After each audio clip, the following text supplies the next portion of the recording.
Por esta razão, venho lembrar-lhe que reavive o dom de Deus que está em você, pela imposição das minhas mãos. Porque Deus não nos deu espírito de covardia, mas de poder, de amor e de moderação. Portanto, não se envergonhe do testemunho de nosso Senhor, nem do seu prisioneiro, que sou eu. Pelo contrário, participe comigo dos sofrimentos a favor do Evangelho, segundo o poder de Deus, que nos salvou e nos chamou com santa vocação, não segundo as nossas obras, mas conforme a sua própria determinação.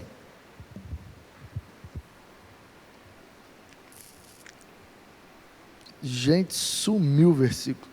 Sua própria determinação e graça que nos foi dada em Cristo Jesus antes dos tempos eternos e manifestada agora pelo aparecimento de nosso Salvador Cristo Jesus. Ele não só destruiu a morte, como trouxe à luz a vida e a imortalidade, mediante o Evangelho. Para este Evangelho eu fui designado pregador, apóstolo e mestre, e por isso estou sofrendo estas coisas, mas não me envergonho, porque sei em quem tenho crido, e estou bem certo de que Ele é poderoso para guardar aquilo que me foi confiado até aquele dia. Mantenha o padrão das sãs palavras, que de mim você ouviu com fé e com o amor que há em Cristo Jesus. Por meio do Espírito Santo que habita em nós, guarde o bom tesouro que lhe foi confiado. Amém. Impossível ler esse 12 e não lembrar do hino, né? Mas eu sei quem tenho crido, estou bem certo que é poderoso para guardar bem meu tesouro até o dia final. Ei, benção! Sabemos em quem temos crido, e Ele é poderoso. E Ele tem o poder de nos transformar pelo relacionamento. Em primeiro lugar, Ele tem poder de nos transformar pelo relacionamento com Ele. Alguém diz, e ultimamente essa frase tem sido muito falada, por conta da questão do coaching, está em alta, que cada pessoa é influenciada pelas pessoas ao seu redor. E aí a frase que eles dizem é: toda pessoa é a média das 5 pessoas que ela mais convive. Eu não sei se isso é um fato. Não sei se tem comprovação científica, talvez seja fruto da observação, porque de fato a gente acaba se parecendo com aqueles que a gente convive muito. Talvez por isso, no seio familiar, a gente se pareça em alguns trejeitos, se pareça no vocabulário, a gente convive com aquelas pessoas e acaba se parecendo com ela. A gente pega palavras que uma fala, a gente acaba repetindo. Às vezes a gente fala palavras e os outros pegam e repetem. Então isso é normal, é natural e acontece. O processo de influência das pessoas. Tem aqueles que são mais influenciadores e tem aqueles que são mais influenciados. Mas o fato é que a convivência sempre vai nos influenciar. E aí, se nós somos parecidos com aqueles que nós convivemos muito, então quanto mais eu andar com Jesus, quanto mais Jesus se fizer presente na minha vida, quanto mais eu me aproximar de Cristo, lendo os evangelhos, aprendendo com as atitudes de Jesus, quanto mais eu for orientado pelas palavras, quanto mais eu for influenciado pelas falas de Jesus, mais parecido com Jesus eu serei. E na verdade, irmãos, o propósito de Deus em Cristo é que todos nós sejamos iguais a Ele. É o que o Paulo disse em Romanos 8. Ele é o primogênito dentre muitos irmãos. E nós que somos os irmãos, tendo ele nesse sentido como irmão mais velho, pois ele é o primogênito, ele é aquele que foi criado, aquele que foi não criado, né? Aquele que é eterno, e nós é que somos então criados a partir do poder criador dele. Então no princípio era o verbo estava com Deus, o verbo era Deus. E o Filho de Deus se materializou, encarnou naquele bebê, naquela manjedoura, para vir se relacionar com a gente. Então, um Deus que nos criou e decidiu vir até nós para se relacionar conosco. Então, sendo Jesus o Filho da eternidade, o Filho da Trindade, o Filho que também é Rei e também é Pai da eternidade, é um Pai eterno. Então, essa duplicidade, essa dupla natureza de Cristo, às vezes faz a nossa mente travar. Ele é o Filho, mas Ele também é Deus, e sendo Deus, Ele também é Pai, e Ele é o primogênito e nós somos os irmãos, mas Ele, sendo irmão mais velho, ocupa um lugar também de Pai na nossa vida, e isso fica meio confuso, e a Trindade realmente é algo que, se a gente não compreender assim com a mente bem aberta, a gente trava e buga em algumas coisas, isso é normal. Como é que pode um só Deus, ao mesmo tempo ser três, se revelar e se manifestar e existir em três pessoas? Então isso é muito complexo para a nossa mente. Mas quando Jesus vem e encarna e vive como nós, aí se torna mais simples. Porque se nós tivéssemos que imitar a Cristo e sermos transformados por esse relacionamento só no âmbito da fé, ficaria mais difícil. Imaginar, olha gente, o nosso Deus, Ele é Pai, Ele é Filho, Ele é Espírito. E o Filho, Ele quer que sejamos como Ele, em obediência ao Pai, em cumprimento do nosso propósito, porque assim como Ele tem um propósito, nós também temos, cada um de nós, os nossos propósitos. E às vezes os nossos propósitos, eles se aglutinam como igreja, que é cumprir a missão de Deus, mas eles às vezes também se desvencilham, porque cada um de nós é um indivíduo, e sendo individuais, recebemos de Deus um dom, um talento, uma especificidade missional. Falei bonito agora, hein? Deus tem algo específico para cada um de nós, embora Ele tenha algo geral para todos nós como igreja. Ide e pregai, façam discípulos, ensinando-os a guardar. Como igreja, a nossa missão está definida. Para fora, pregação. Para dentro, edificação. Para fora, evangelismo. Para dentro, o ensino. Ide e pregai, faça discípulos, ensinando-os a guardar o que eu vos tenho ensinado. Então a agenda da igreja está definida por Jesus, que é o dono dela. Ele deu essa missão. Olha, eu vou ali, vou derramar o Espírito e já volto para buscar vocês. O que é que a gente faz enquanto isso? Ide e pregai. Se crer batiza em nome do Pai, do Filho e do Espírito. Depois bota sentado e ensina tudo que eu ensinei para vocês. Essa é a agenda da igreja. Então nós, como igreja, como corpo, como comunidade, nós temos essa missão definida. Isso é o propósito geral. Todos nós, como igreja, temos que pregar o Evangelho, temos que fazer discípulos. E eu gosto muito da frase que diz que discípulo, ou você faz, ou você não é. Aquele que não vive no processo de discipulado, não pode ser considerado um discípulo, porque o que nos faz discípulos é que estamos em aprendizado. Alguém está nos discipulando para que nós discipulemos alguém. Então esse é o processo, eu sempre aprendo com quem sabe mais e ensino para quem sabe menos.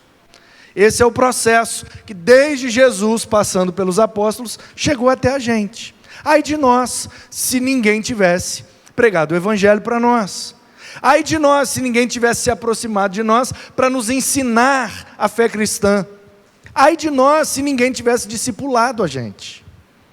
Então, como igreja, essa é a nossa missão, fazer discípulos. Porém, nessa missão geral de fazer discípulos, existem as missões específicas, que é aquilo que Deus concede a cada um, que é aquilo que Deus deseja fazer através de cada um. E para que isso aconteça, nós precisamos ser transformados pelo relacionamento com Deus. Veja bem o meu exemplo. O meu propósito geral como igreja é pregar o Evangelho, fazer discípulos, ensinando-os a guardar. Desde que eu converti, esse tem sido o meu propósito como igreja. Só que num determinado momento da minha vida, eu fui compreendendo que Deus queria de mim algo mais específico.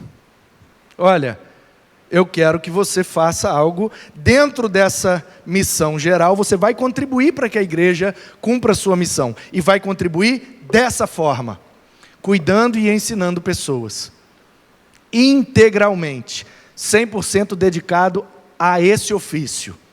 E aí é lógico que a gente foge primeiro, a gente tenta dar todos os jeitinhos primeiro, e depois a gente vai sendo afunilado e não consegue fazer outra coisa da vida, a consciência cobra, o Espírito, vai nos motivando. Não gosto da expressão que o Espírito incomoda. Já ouviu essa expressão? Deus está me incomodando. Eu não gosto. Não está errado não, mas eu não gosto. Nossa, que Deus é esse que incomoda a gente, né? Então assim, se eu estou no erro e Ele está me incomodando para eu melhorar, então não é um incômodo, é um estímulo. Eu gosto mais de pensar que Deus estimula a gente, não que Deus incomoda a gente. Então eu fui estimulado pelo Espírito de Deus, com um convite para pregar. E aí eu preguei 5 minutos, com a boca seca, nervoso. Ai meu Deus, sobrevivi. E eu falei, nunca mais eu quero fazer isso da vida. Pelo amor de Deus, que fiasco. E de repente vem 2 adolescentes chorando. Cara, como Deus te usou para falar comigo, foi muito bom. E eu fiquei, hã? Não é possível. É possível. Por quê? Porque não foi eu. Foi através de mim. Então, quando nós compreendemos que dom é algo que não pertence a nós, é algo que extravasa por nós, passa pela gente, mas não é da gente. Então, o que Paulo está orientando Timóteo aqui é exatamente isso. Você sabe, essa é uma carta pastoral. Timóteo era pastor na igreja de Éfeso, uma das igrejas maiores, se não naquele tempo a maior igreja do primeiro século, do período do Novo Testamento. Era a capital da Ásia Menor, uma cidade portuária. Se as terras bíblicas fossem o Espírito Santo, Éfeso seria Vitória, a cidade onde tem o porto. É onde tem mais emprego, mais oportunidade, mais gente, mais línguas, mais nações, por causa do porto, é rota comercial. Então Timóteo é pastor na igreja de Éfeso, e lá tem uns presbíteros casca grossa, a liderança da igreja lá era dificílima de lidar. próprio Paulo teve muita dificuldade, e o Paulo tinha um currículo enorme. E o Timóteo é um jovem pastor, primeiro ministério. Acabou de sair do seminário, andou com Paulo uns anos, aí Paulo falou, agora você está pronto, meu filho, eu vou para Roma, você vai lá para Éfeso cuidar daquele povo. E aí o povo que já tinha dado dificuldade para o Paulo, imagina para o Timóteo. E aí o Timóteo passa muita dificuldade, Paulo escreve a primeira carta, ele continua tendo dificuldades, o Paulo então escreve a segunda. Então, o Paulo está dizendo aqui para o Timóteo, por esta razão venho lembrar-lhe que reavive o dom de Deus que está em você. Uma vez eu ouvi de um pastor, ele me deu um livro, e ele me disse assim, lustra o seu dom, meu filho. Lustra o seu dom. Aí eu falei, primeiro eu buguei, porque eu falei, mas eu não tenho dom, não é meu dom. Mas depois eu entendi o que ele quis dizer. O que ele quis dizer é o seguinte, não é porque Deus opera através de você, que você não pode cooperar nesse processo. Percebe? Deus vai falar de qualquer jeito, então por isso eu não vou estudar? Então por isso eu não vou me preparar? Então por isso eu não vou santificar a minha vida? Então por isso eu não vou me aproximar de Deus? Então por isso eu não vou orar pedindo a Deus que fale, que opere? Ele vai falar de qualquer jeito. Então é como se o Paulo estivesse dizendo, olha, lembre de reavivar o seu dom. Ou seja, eu impus a mão sobre você, Timóteo, e você pela igreja de Jesus foi consagrado pastor. Você tem uma função nesse corpo. Você vai contribuir para que o corpo cumpra a sua missão geral. Mas a sua missão específica é cuidar desse rebanho aí em Éfeso.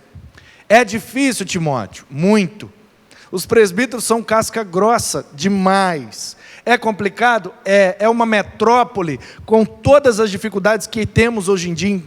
Metrópole é metrópole, gente. Desde que o mundo é mundo e existe o pecado, cidade grande é confusão sem parar, é treta. Então, o Timóteo, tadinho, estava quase jogando a toalha, quase desistindo.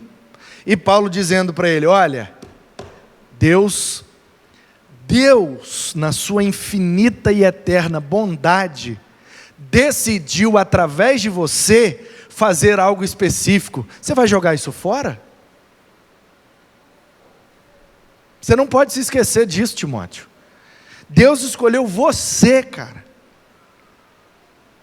E escolheu o outro para outra coisa, e o outro para outra coisa, e o outro, e cada pessoa tem o seu propósito específico com Deus. O que o Paulo está dizendo é, cara, eu não botei minha mão na sua cabeça à toa.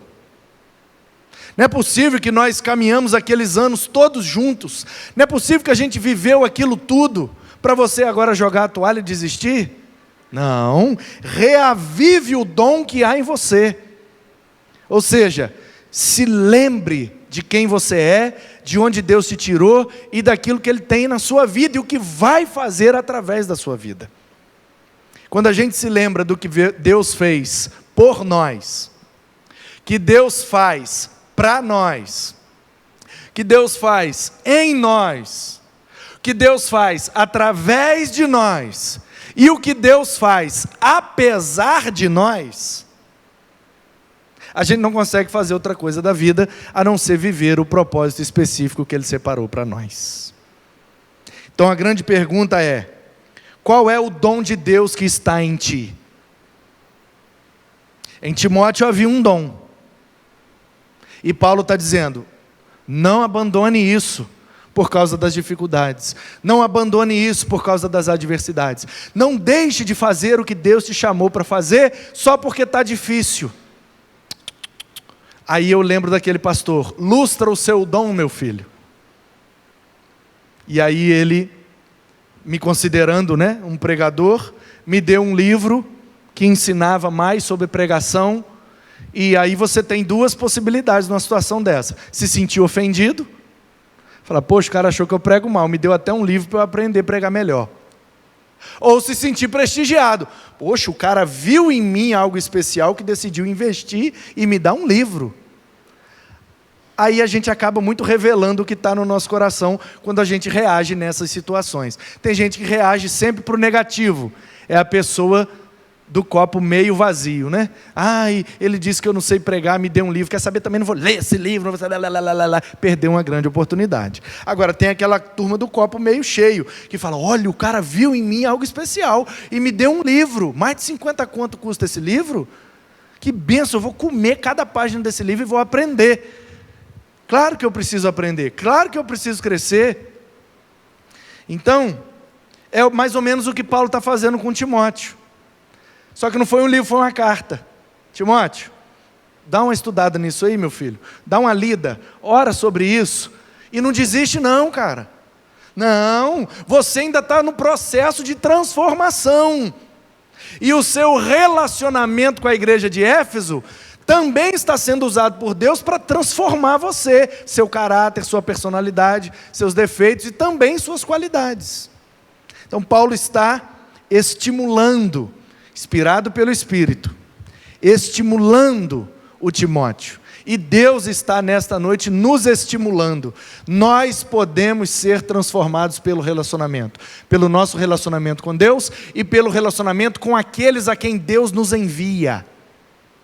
Porque Deus tem te enviado a algumas pessoas. Se você se relacionar com elas, Deus vai usar esse relacionamento para transformar você. Ai Deus, eu quero mais sabedoria. Aí Deus bota uma pessoa bem problemática na sua vida. Aí você fala, misericórdia, como é que eu lido com essa pessoa? Aí é que vai chegar a sabedoria. Quem entendeu diz amém. Então, queridos, reavivem. Vou falar aqui como Paulo para Timóteo, Manu para vocês. Lembrem-se de reavivar o dom de Deus que está em você. Qual o seu dom, meu irmão? Qual o dom que Deus opera através de você? Coloque isso em prática. Não pare, não desista. Siga em frente, porque Deus vai transformar outras pessoas através de você. E nesse processo, você também sairá transformado. E se for orientado por Deus, certamente sairá transformado para melhor, porque você vai sair parecido com Jesus. E aí o versículo 7, que é o versículo que embasa o tema de missões mundiais, diz: porque Deus não nos deu espírito de covardia.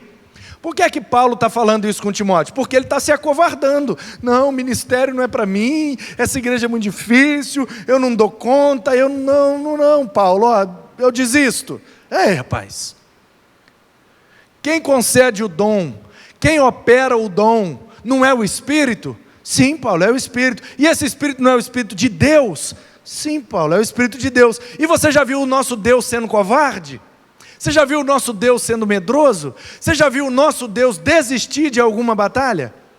Não, Paulo, nunca vi. Então você também não pode desistir, meu filho. Porque o dom que vai operar através de você é o dom do Espírito Santo de Deus. E o Espírito de Deus não é covarde. Então não seja você também. Ele está com medo, gente. E eu entendo ele. Eu entendo ele. Uma igreja problemática numa cidade grande, primeiro ministério, quem sabe ler um pinga-letra, né? Quem soube ler aí diz amém. Dá vontade de desistir? Todos os santos dias. Por que é que a gente não desiste? Porque fomos chamados e capacitados pelo Espírito de Deus. E o Espírito de Deus não é covarde. Eu posso ser um covarde. Inclusive sou. Então como que eu consigo ter poder? Como que eu consigo ter amor? Como que eu consigo ter moderação? Porque minha vontade é chutar o balde. Mas aí eu pego o balde e vou levando ele com toda tranquilidade. Meu Deus do céu, eu vou picar o pé nesse balde. Ai, balde. Aí você pega o balde.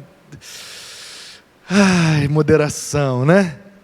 Não é sempre, mas às vezes a gente consegue agir de maneira equilibrada.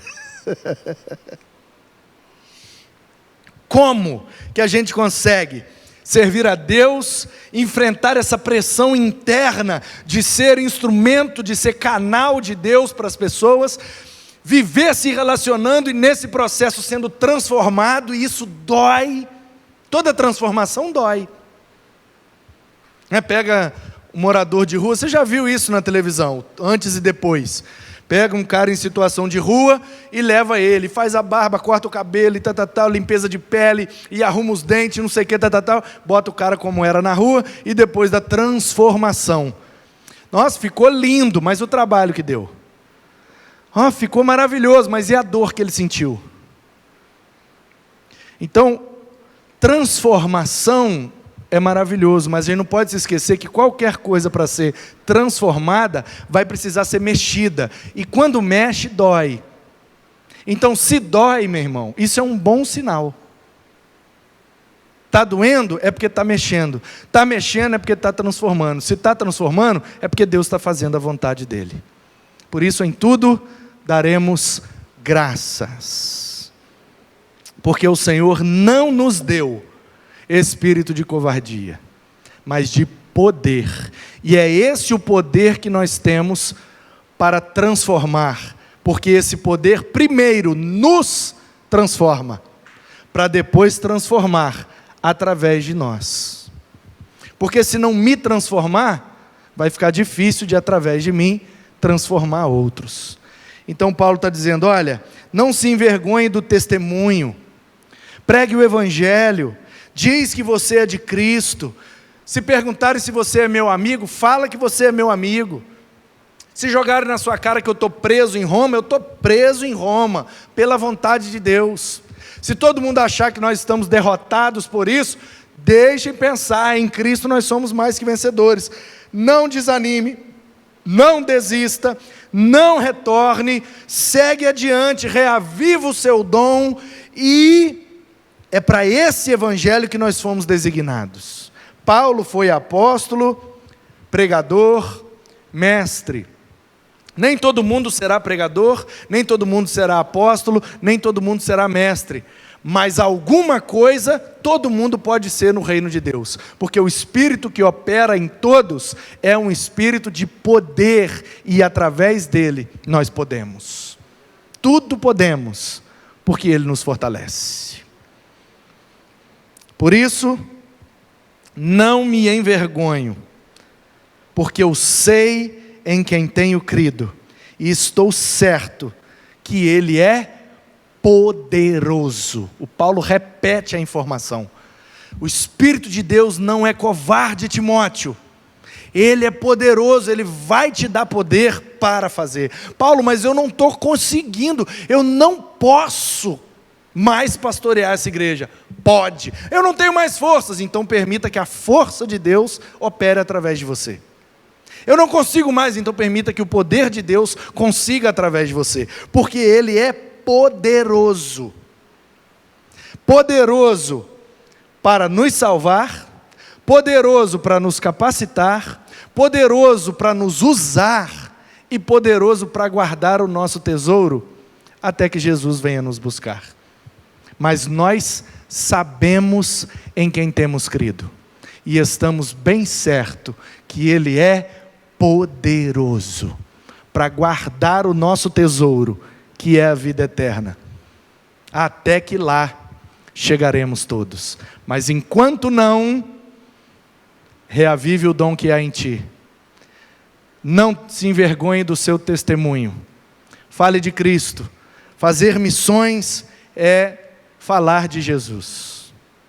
Então, nesse mês de março, com a ênfase em missões mundiais, a gente vai aprender a ser transformados, a gente vai ver que já estamos sendo transformados pelo relacionamento. Relacionamento com Deus e o relacionamento com aqueles que nos cercam. E aí eu queria passar para vocês um quadrinho. Está preparado ali no Data Show, o pessoal que está em casa também vai assistir, né? Vai poder ver. Olha só esse gráfico. Não sei se vocês estão conseguindo ler daí, mas veja bem, olha só. Uma pesquisa feita pelo Instituto Haggai International. Haggai é o sobrenome de um homem, gente. John Haggai. É um cara crente, é um cara top das galáxias. O ministério dele era pastor e mestre, com bastante ênfase no mestre. Era um cara que discipulava, amava discipular as pessoas e ensiná-las. E ele acabou então com isso criando um ministério de ensino e de discipulado chamado Instituto Haggai, de liderança, de ensino, de seminário cristão. Começou nos Estados Unidos e foi expandindo para outras nações. Nós temos o Haggai no Brasil, funciona lá em São Paulo, é dirigido pelo pastor Zaço Ebenezer Bittencourt, que é uma bênção. Eu já fiz curso lá no Haggai e assisto sempre que possível. Eles fazem um congresso para pastores e líderes todo ano, reúne 1.500 pastores e líderes lá em Águas de Lindóia. É um instituto cristão sustentado por ofertas que produz treinamento para pastores e líderes cristãos. É uma bênção o Haggai. Joga esse nome no YouTube, Haggai, Haggai. Tudo que vier do Haggai você pode assistir, que é bênção.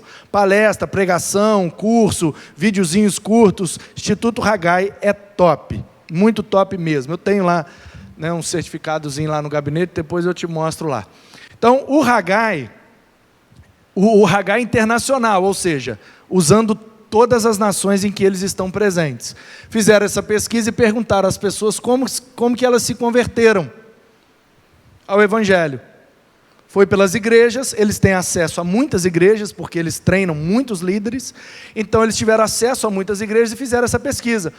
Marca aqui dentro dessas opções, qual opção dessa aqui você se converteu? Sabe? Então pensa aí você agora. Olha o gráfico, 1% foi através de programa de televisão. Eu assisti um programa, Deus falou comigo, eu fui para a igreja e converti. 1,1% através de filmes. Eu assisti um filme com uma mensagem evangélica muito bonita e eu entreguei minha vida para Jesus ali naquele filme. 2,1% através de outros meios. Um folheto, uma coisa aqui, outra lá, um culto na praça, etc, etc. 2,4% através de um sermão. Numa igreja, num culto, o sermão falou ao coração, ela decidiu por Jesus. 2,9% através de um programa de rádio. Era muito comum antes, então tem ainda nas igrejas hoje muita gente que se converteu através de programa de rádio, mas não passa de 2,9%. Outros 2,9% através de trabalho pastoral. Uma visita do pastor, um estudo bíblico do pastor, uma aproximação do pastor, criou ali um vínculo e converteu. 3% através de distribuição de literaturas ou bíblias. Um livrinho cristão, um folhetinho, uma bíblia, qualquer material impresso evangélico, 3%. 4,4% através de cruzadas evangelísticas.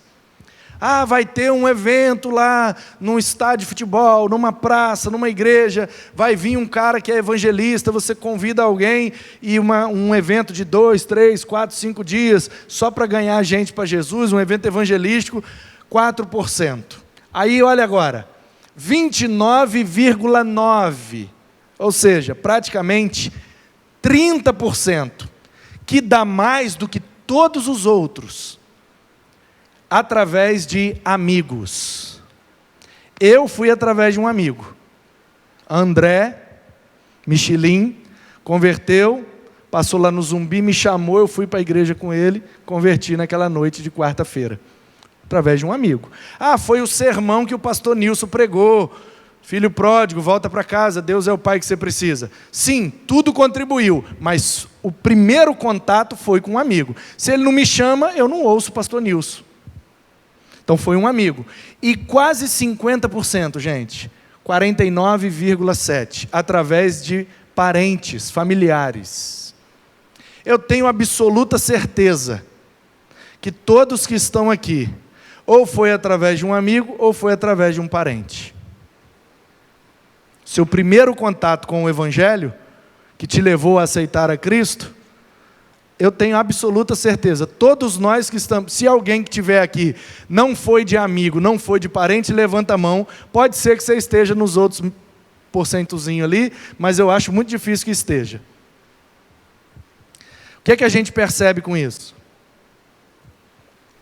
Quase 80%, gente. 49,7% mais 29,9%. Quase 80%. 80% das conversões é através de um parente ou através de um amigo. O que é que significa isso? É através da influência de um relacionamento. Porque o pastor, quando faz uma visita, não tem relacionamento. Porque quando a pessoa chega numa cruzada evangelística e ouve um sermão, não tem relacionamento. Ela nem conhece a pessoa que está lá pregando. Quando ela recebe um folheto, uma literatura, uma Bíblia, não tem relacionamento. Quando ela ouve um programa na rádio, não tem relacionamento. O que é que a gente entende com esse gráfico? 20% das conversões são produzidas sem relacionamento. 80% das conversões são produzidas pelo relacionamento. Ou seja, você quer que Deus te use para transformar outras pessoas, e principalmente para transformar a eternidade delas, porque esse é o grande lance da igreja, gente.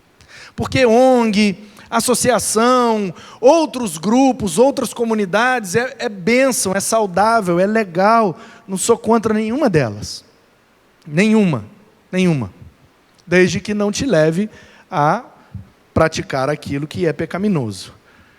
Mas é sempre bom ter um grupo de afinidade. Como eu tenho o grupo lá do basquete, tem gente que tem, né? O Juninho tem o do pedal, o Márcio tem a turma da banda e dos carros, e Rosana a turma da costura, da não sei o quê, e a Ruth a turma lá do hospital, né? O Xande a turma da elétrica, né? O Jares a turma lá do doutorado, o Abner a galera da comunicação, do marketing, o Leandro a galera da gastronomia, das cozinhas, do tal. Todos nós temos grupos no trabalho, grupo da torcida de futebol que a gente torce, do esporte que a gente pratica, do hobby que a gente faz. Todos nós temos essas galera. Isso é muito legal. Inclusive podem ser benéficas para a nossa vida, só que é para a nossa vida terrena. Fazer parte do grupo do pedal, nossa, vai melhorar a minha saúde. É bom, é ótimo, é excelente. Excelente. Só que a galera do pedal não altera a minha eternidade. Por pedalar com eles, eles não têm condição de me levar para o céu. A galera da gastronomia é legal, de vez em quando a gente sai, vai na casa de um lá, rola um churrascão, o cara faz uma picanha invertida com não sei o que lá. É maneiro, é muito bom, é top, mas não me leva para o céu. Não altera a minha eternidade. Nenhuma ONG, nenhuma associação, nenhum grupo, nenhuma torcida, nenhum grupo de convivência tem o poder de alterar a nossa eternidade. Altera a nossa vida aqui, temporal. Você emagrece, você ganha mais saúde, você fica mais relaxado. Pô, eu fico meia hora com aquela galera, a gente dá umas risadas boas. Pô, aquilo ali para mim é uma terapia. Eu fico 6 meses de boa depois de um encontro com a galera. Excelente, mas essa galera não tem o poder de alterar a sua eternidade.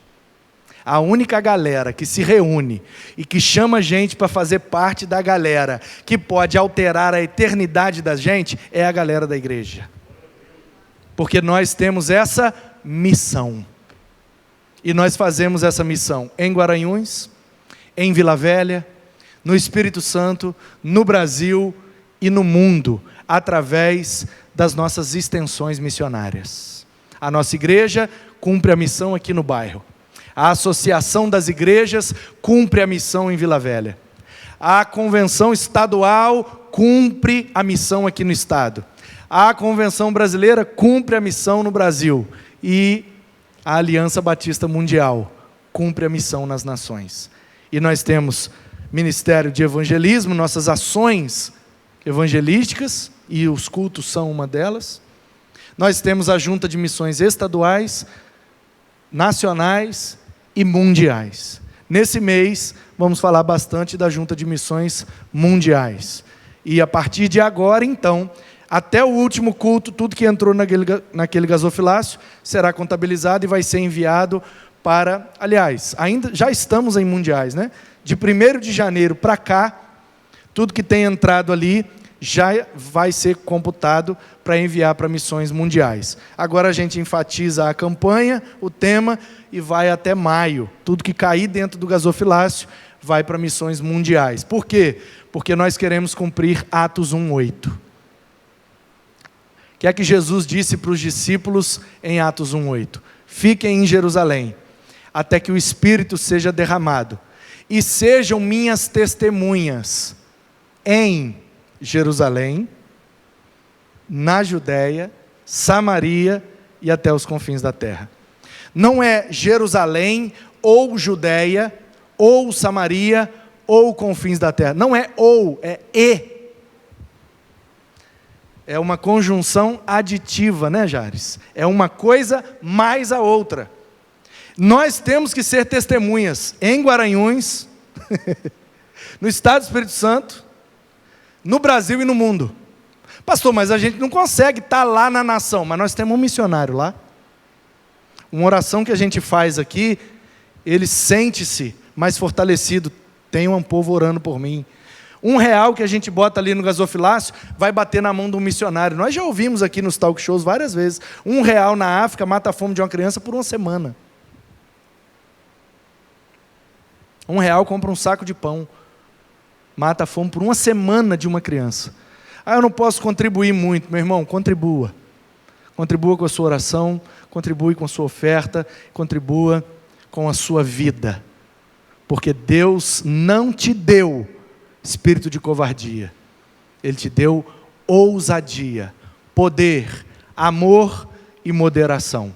E é assim que nós vamos ser usados nas mãos de Deus, para fazer missões até que Ele venha.